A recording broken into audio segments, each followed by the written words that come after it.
Well, hello there. Welcome to Becoming with Petite Daisy. Well, I was just about to head out and I remembered that I wanted to talk to you about something so dear and special to me, and that is self love. So, you may be wondering, what is self love? Well, self love is regard for one's happiness and well being. I feel so bougie and classy. I feel like the 50s and the 60s were just all about glamour, lifestyle, whatever. But anyway, kind of like that culture that they had. Let's get comfortable, shall we? Let's get into it. Let's talk about self love.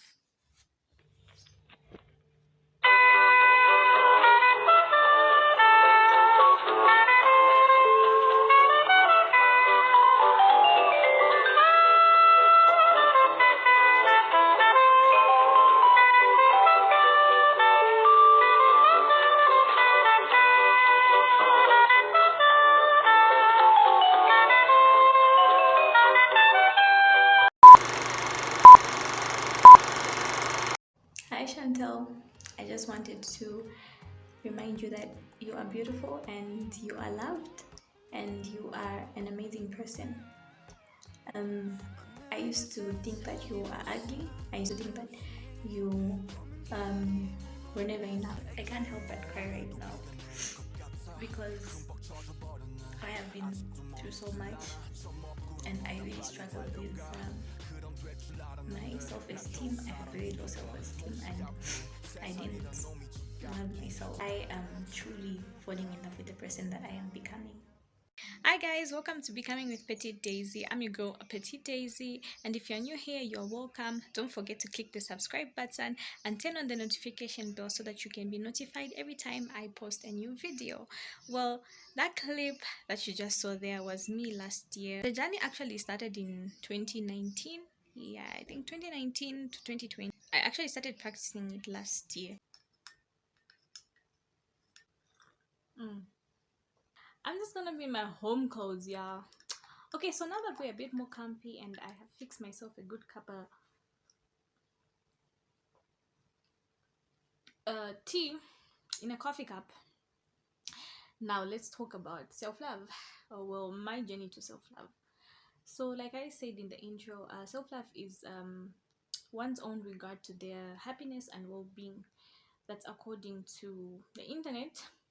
But then according to me, I feel like self-love is being content with who you are, being content inside and out with who you are.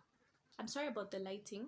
So the journey started when I realized it wasn't about people, or it wasn't about them. So I had put it in my mind to say, like, people are just mean and people do crazy stuff.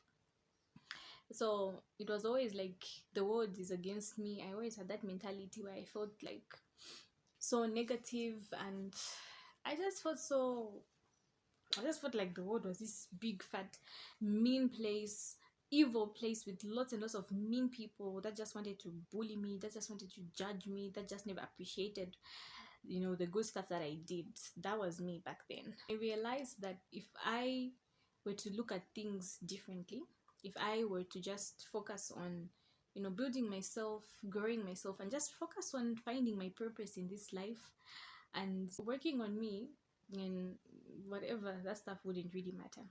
So a backstory, guys. I have been bullied all my life. I am a very petite person. I am short and I am small. So when I was young, it's that thing whereby, people are always scared of things that are um different, or when you look a different way, when you look a certain way that they're not used to, people will always like be afraid. So because of that, and I only realized this like last year in my adulthood, like in my adult years, that that's actually the case. The bullying was so bad, it would get to a point where people would actually be physical with the bullying. Some of them are so vivid, but some of them are not. So I don't really remember much. This thing is just let me just remove it. when you go through trauma, to be specific, your mind kind of like cuts out certain things. So I don't really remember. I just have, when I was young, I was suicidal.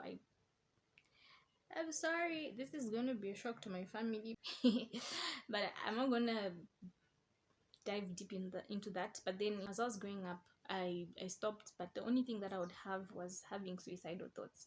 But then ever since I started my journey, I'm now at a point where I don't have those suicidal thoughts anymore. I'm looking forward to tomorrow more and more. Fast forward now, when I completed my tertiary education, I started working. I was thinking to say, this is adulthood, and adults don't bully. They know what they're doing. People are focused on whatever they're doing. Hey, ha, hey, Mamaranto. To my surprise, I was wrong. I found the bullying, and that's when all that trauma came back. Now it was like, I remember the first month of me working was just me crying, sobbing most of the times after work. Sometimes during work, I would just like go in the bathroom and just cry. Like people, like, it was just so bad. And that's when the insomnia started. So at this point, right, I had realized that I was being bullied, um not only because of my body, but also because of my character. That's when now I started being aware to say, oh my gosh, even your character can be judged by people and all those things.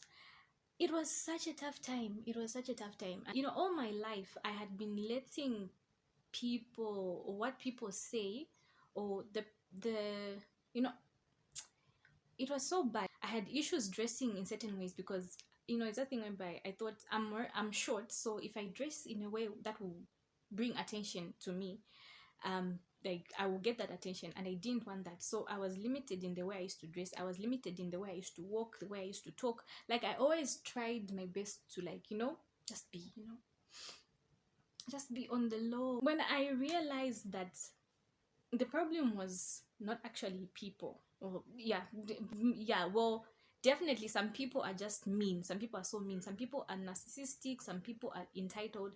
Yeah, definitely there are people like that. But then when I realized that the problem was not them, it was actually me, because I kept on soaking up, like, go back home, sob, fell to sleep. I was giving them power. I decided to start my journey to self-love, and it has been so fulfilling, guys.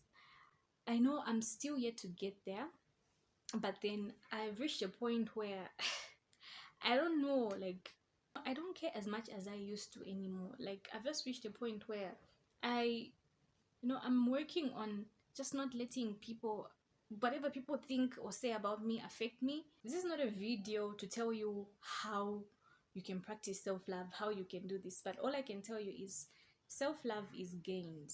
Like, it's literally gained.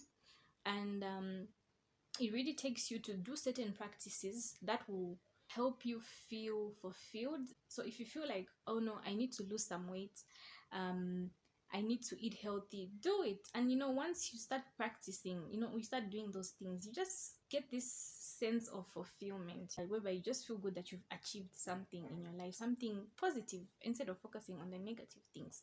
And also focus on the people that actually love you.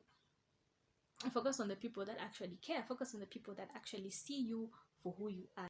Work on building yourself. Like, learn new skills. If it's your career, develop yourself in your career. Upgrade yourself. Do certain things that are just going to build your character. They're going to build you physically. They're going to build you in a positive way. That is what has really helped me so far. My journey to self-love is going to be a journey that I'm going to be going through until I die. And I'm just going to embrace it, and I'm just going to do my best to just continue to focus on building myself, focus on loving me. So watch the previous videos that I had. I am a pretty bubbly and awesome person. That's the name. It's Daisy. I'm a Daisy. Well, thank you so much for listening to me. Thank you so much for joining me in my challenge, to being vulnerable. For those of you who haven't yet started your journey to self-love, I'm hoping that you'll start. And for those who've already started, I am wishing you well. Sending hugs to all those people who are victims of bullying, sending hugs to all those people who have been through childhood trauma, who have been through trauma, sending hugs to everybody. Love you so much. Bye.